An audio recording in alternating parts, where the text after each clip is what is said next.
you all for joining us for the New Year, New You coaching series. Let me first introduce you to Tina.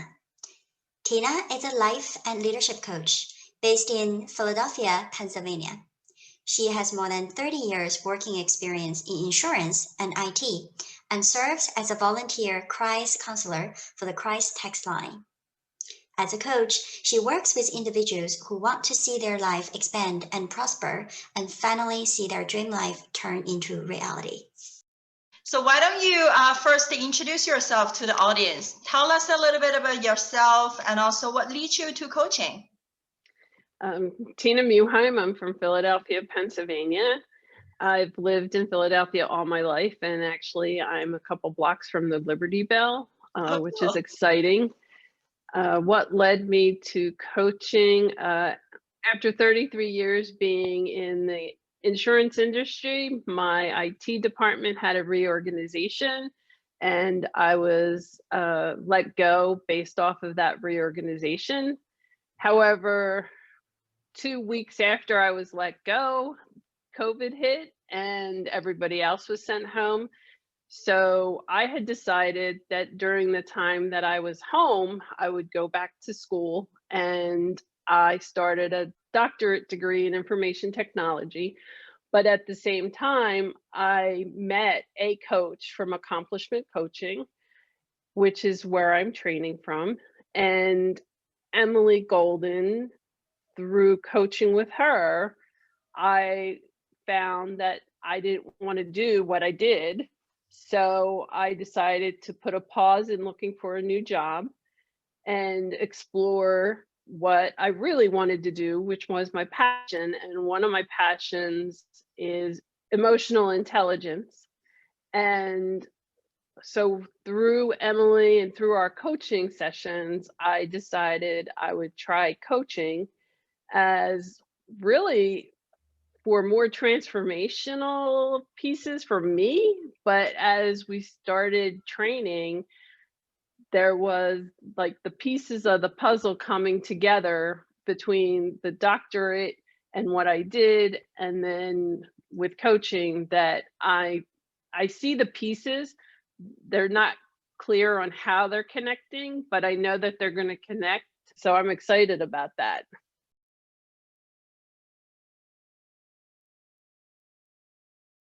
That's awesome. I actually find your story is fascinating. What enabled you to really reinvent your life? It's interesting because the end of February will be a year since I left my company. And as I said, I was with the same company for 33 years. So it wasn't just being in the same industry, it was being with the same company fresh out of college, and then staying with them through different types of jobs. So I knew everything with the company.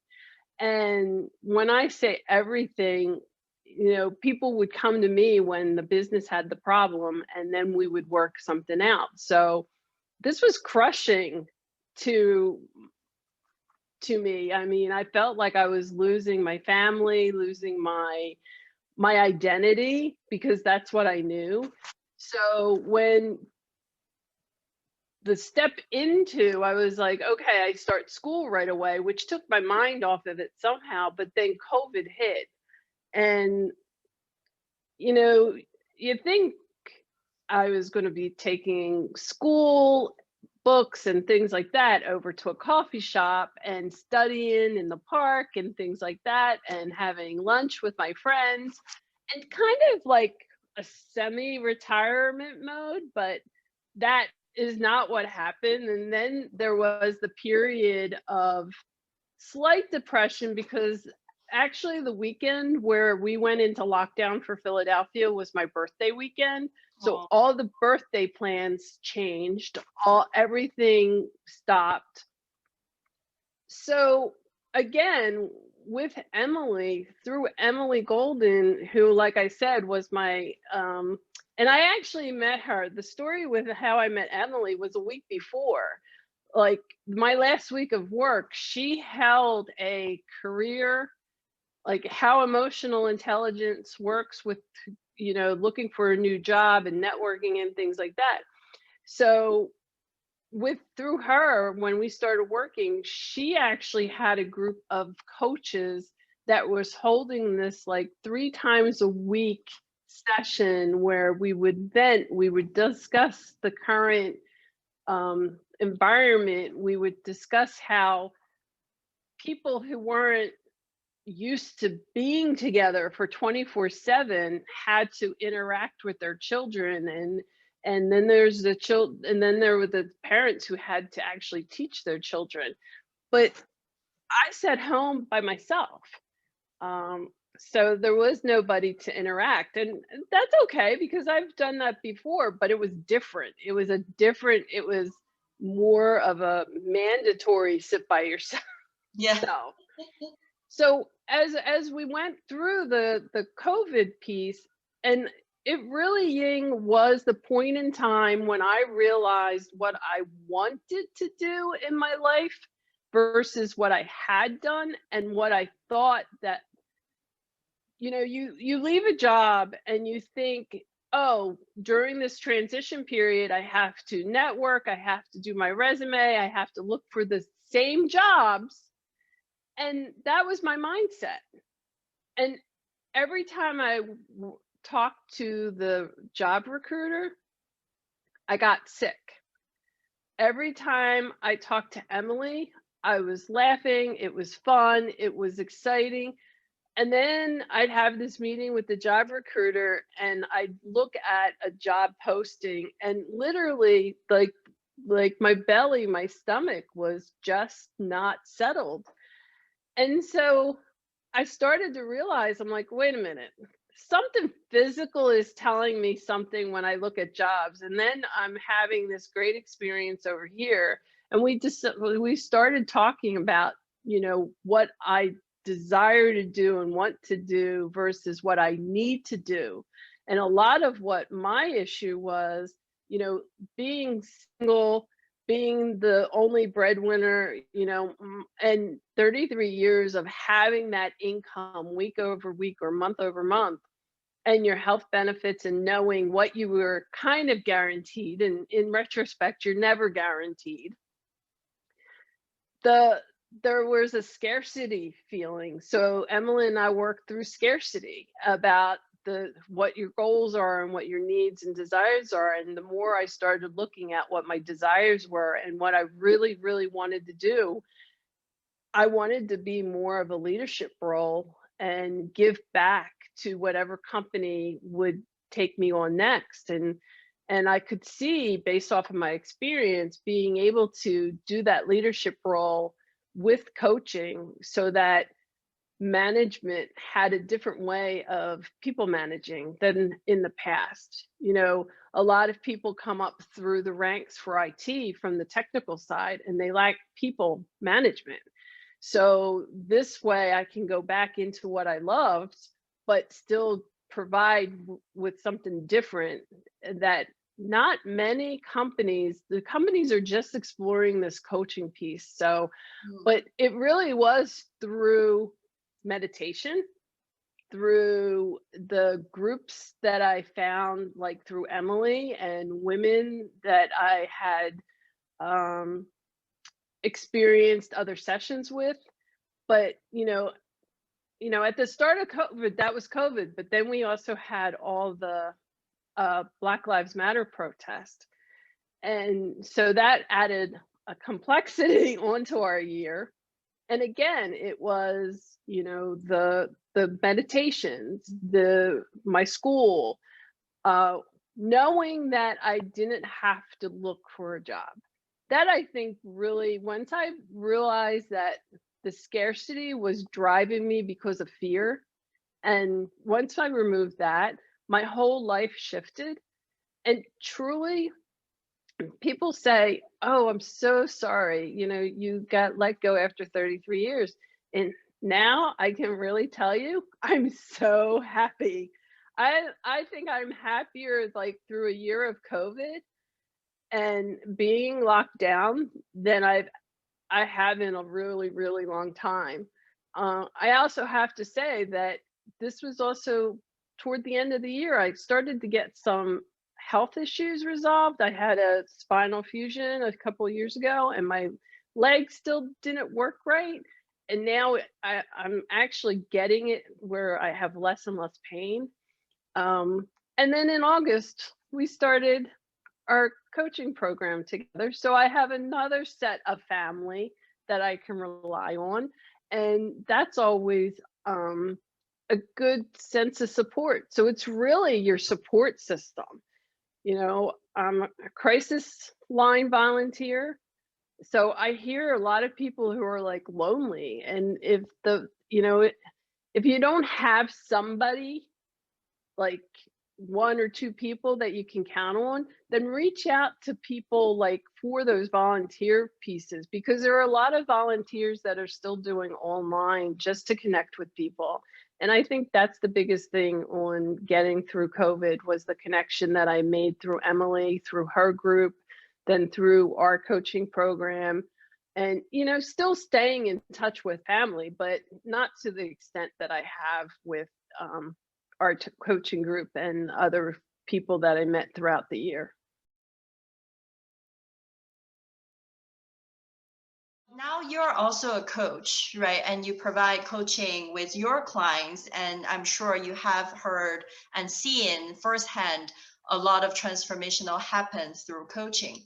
What do you think are the top 3 benefits that coaching can provide? I think the first thing that it provides a person is the non-judgmental area of reflection. So if you and I were coaching and you said something to me, first of all, everything we say is confidential, but nothing you say in our session, there's no judgment. So I reflect back what you say, and because there's that lack of judgment or the non-judgment piece of it, I believe the client takes it differently when you reflect back, and they can see something differently in their actions or what they're saying or how they're acting than if it was, say, I was the person's wife or I was the person's, significant other, where I'm like, dude, like, do you see what you're saying? And they get mad at you. I had one client who said the best thing about our sessions was I was not his wife. I can resonate, right? Because I remember when I tell my husband about all of my issues and problems, and he always look at me like, what? Why are you sad? It's like such a small thing. And I'm like, I don't want to talk to you anymore. Right. So I think that's the first thing, is that there's no judgment, and it's a safe spot, is place. It's a place that you give and take, in the sense of, the coach is looking at what you're saying, but then asking those smart questions to get and understand, or actually get you to understand, and discover what is deeper in underneath all of that. Yeah. What else in coaching that provides the client? Coaching isn't the same as therapy. So, and I think people get that mixed up. When I go to therapy, and I've been grateful for having both together. So, and I joke with my coach that everybody should have a therapist and a coach, because you can start to pull apart the onion. And sometimes, if you ever get a bad onion and in the very center it's all mushy and like, you're like, and stinky. Like, so the therapist can help you with the mushy and stinkiness of the situation, but the coach can help you move forward into turning that mushiness into something gold, which is beautiful. So working between the coach and the therapist, but my point is that, you're really goal oriented. You have that book that you want to write, you have that house you want to buy, you have that business you want to own. I have a client who is a dentist. He wants to open his own practice, and it's like formulating that plan. What are the fears that are standing in front of what you want to do that you love to do? It's that compassion or that passionate love that you want to, another friend who or client who wants to like hike trails. Okay, what do you have to do so that you're getting to that point where you can take the weekend off, where you're hiking your trails? So it's really looking for those nuggets of what you want to do and making those nuggets bigger. It's also, I think, allowing somebody to dream, and there's no judgment. They get to dream. And then as you're pulling things apart and seeing where the fears are, they actually start to see their dreams come true.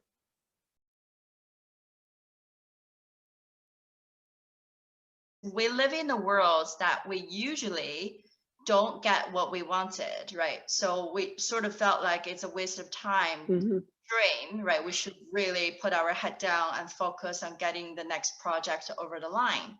What do you think makes it important that, goals or dreams or even like a bigger dreams outside of the current circumstances? What does that give people access to? As you said that, all I can imagine is this big heart. When we live in fear, which many of us do, fear of losing our job, fear of not having enough money, fear for what's going to happen with our children, fear, you tend to be closed in, and shut off. But when you start living your life, the life you want, you become more open, more expansive. There's a saying of my cup is filled, and not only is your cup filled, but you can handle the cup because you just have this flow about you. So nothing actually gets in your way of doing what you want to do. You can take that chance that you normally wouldn't take. I mean, this I could easily say I don't want to do this anymore and go look for another job. But that's no guarantee. And then as you go through the coaching and you're working with clients and you leave a session and you're like, that was great. That was like, you can see their growth, you can see their expansiveness. So it's really, that expansiveness, it's like being able to sit and relax and laugh and love and have joy to the highest, like imagine, and we can all imagine this, where you have that and then you have it and you remember that feeling, but that feeling then goes away because, say, it's Monday morning and you have to go to work, but you always want to go back to that one feeling. It's living your life when that feeling is there all the time.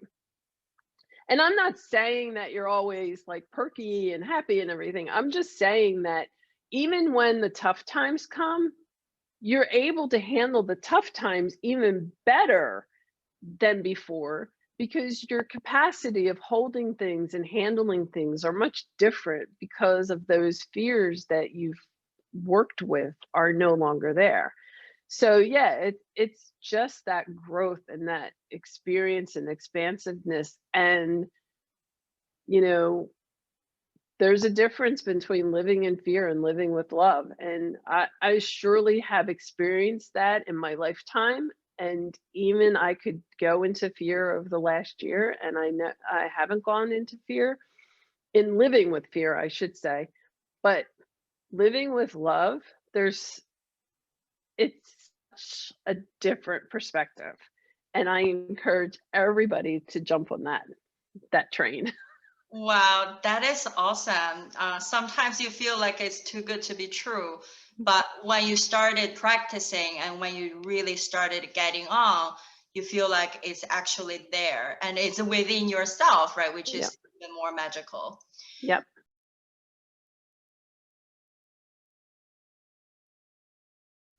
And then now you're a coach. Who do you think would benefit the most to working with you? That's a good question. Um, you know, I'd like to say that I don't have a niche yet, but I know that I like more challenging clients.